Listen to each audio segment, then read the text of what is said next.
Alright, so here I am. I chucked it out. I didn't have a chance to dry lay because I had actually put mortar here before. Now that was about, I don't know, 7 minutes ago or so. So you can see the importance of not putting too much mortar on the wall and then trying to stick your tile on, 5, 10, 15 minutes later. So I put the tile on, perfect fit, but then I realized this is not sticking like it should. It has developed what's called a skin. So the mortar on the top, even though you can't see it, has dried. Underneath is still wet, still movable, but where it really counts, you can see after I've taken this tile off, how little mortar actually is holding on to the tile.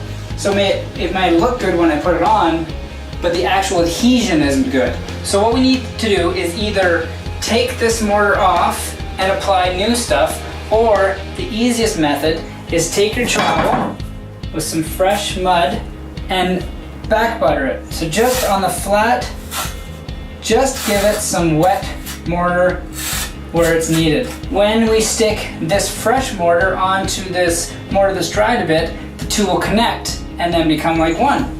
So now we stick it back on, get our sponge, clean it off, and once we have the spacers in, we are set.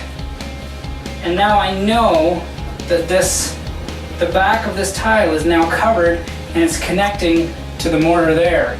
And I don't need to peel it off because I've done it. It works really well, and you'll have to trust me on it.